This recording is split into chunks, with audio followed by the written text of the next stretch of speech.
that engaging American vessels inside it required from the command architecture in Tehran. The Strait of Hormuz is not simply a body of water.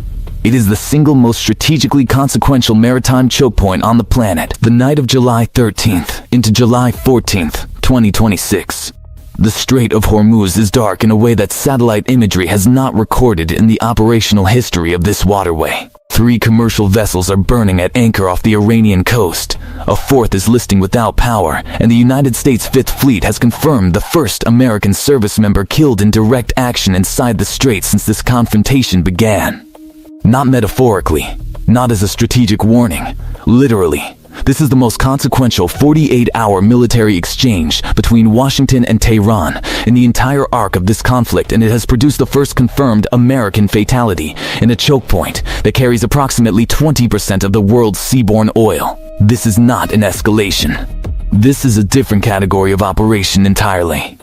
But let's back all the way up, because to understand what just happened at the mouth of the Persian Gulf tonight, you need to understand what the Strait of Hormuz actually represents strategically, symbolically, and in terms of the operational authorization that engaging American vessels inside it required from the command architecture in Tehran. The Strait of Hormuz is not simply a body of water.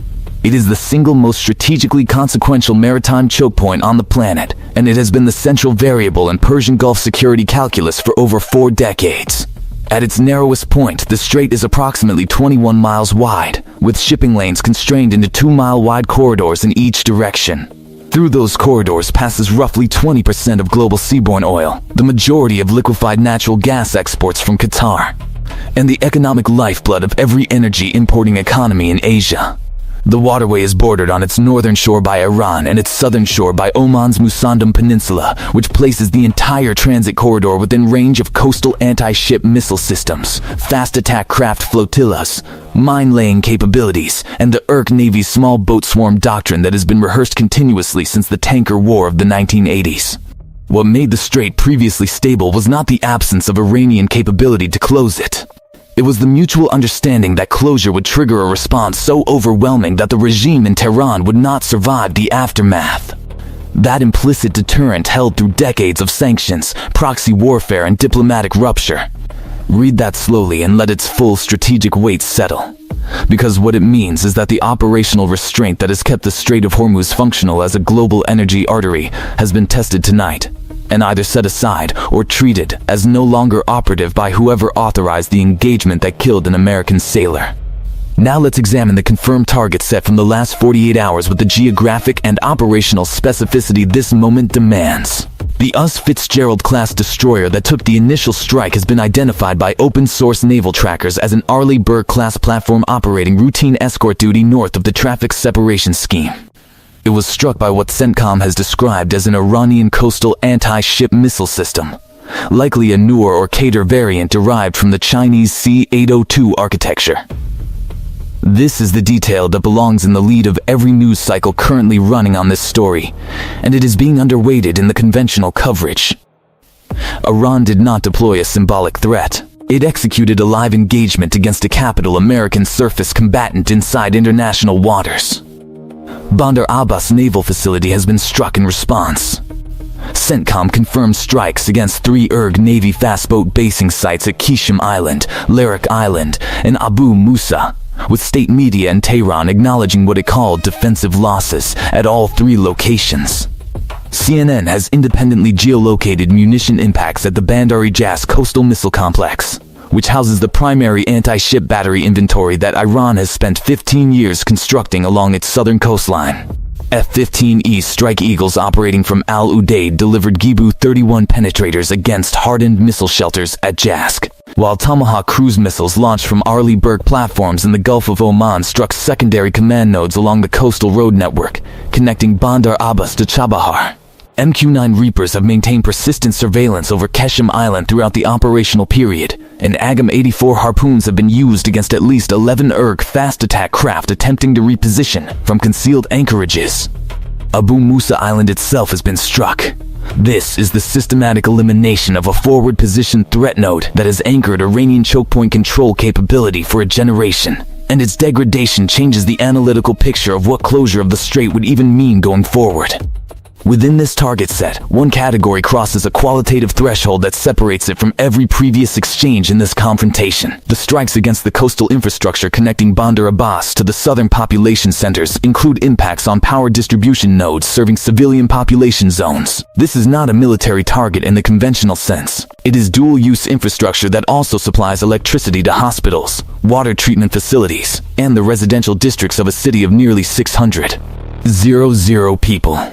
When a military campaign begins systematically targeting civilian-adjacent power infrastructure in a country, it has crossed into a domain of warfare that carries specific legal, humanitarian, and strategic implications that are qualitatively distinct from all previous target categories in this conflict.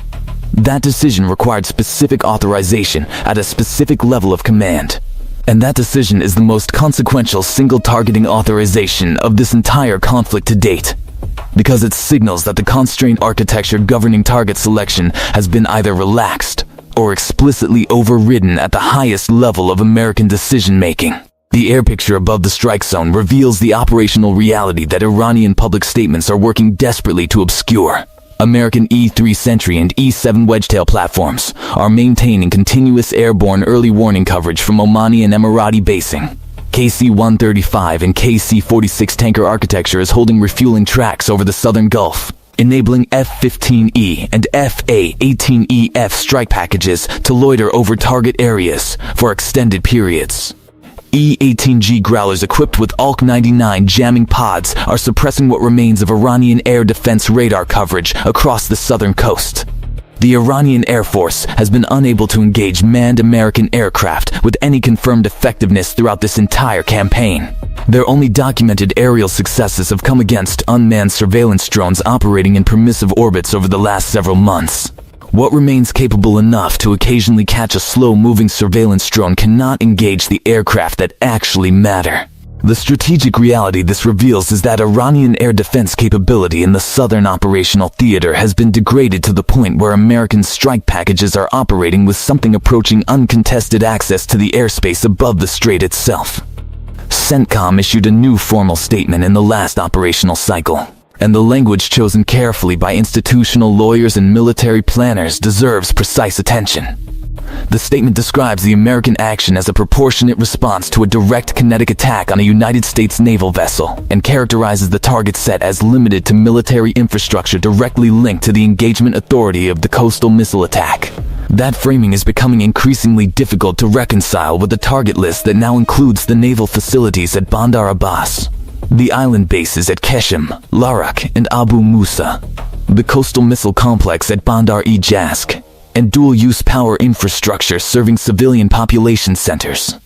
Either the definition of proportionate response has been expanded to encompass essentially any Iranian capability with potential military application, or the stated rationale and the actual operational objectives of this campaign have diverged to a point where they can no longer be described as the same thing. Read that statement again, because the scope of what is being conducted under the label of proportionate response is not what the label implies. The coalition dimension of this confrontation is where the analytical picture becomes genuinely dangerous in a way that the headline numbers alone do not capture. British Royal Navy assets have been confirmed in the escort screen around American surface combatants operating inside the strait. French naval aviation from Charles de Gaulle has been operating in the Arabian Sea in a coordinated posture with American Fifth Fleet. This is not a minor footnote to a story that would be consequential without it. Coalition entry into the active engagement architecture transforms the legal, political, and escalatory character of what is underway in ways that matter enormously for how Tehran constructs its response calculus. State media in Iran is already characterizing the confrontation as a war of regional survival against a Western coalition, which validates every confrontational narrative the regime has cultivated for 4 decades and provides domestic justification for expanded retaliation.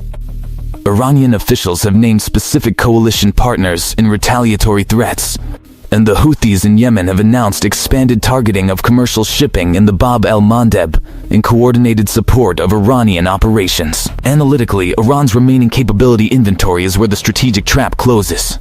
The Irg Navy has lost, by conservative open-source accounting, an estimated 40% of its fast attack craft inventory in the last 48 hours. The coastal anti-ship missile architecture that anchored choke point control capability has been substantially degraded. What remains is the ballistic missile inventory, the drone stockpile centered on Shahed 136 and Shahed 238 variants, and the proxy network extending through Yemen, Iraq, Syria, and Lebanon. This is the core strategic vulnerability now converging on Tehran's decision-making center in real time. Every ballistic missile launched is a missile that cannot be relaunched. Every drone production facility that burns is months of production capacity that cannot be instantly regenerated. Every storage site destroyed eliminates inventory that required years to accumulate under sanctions constraints. The regime is being simultaneously pressured to expend its deterrent inventory to demonstrate resolve, while those same expenditures consume the finite strategic reserve that represents its only genuine leverage against a broader campaign. It is a strategic trap that closes more completely with every launch decision Iranian operational commanders make.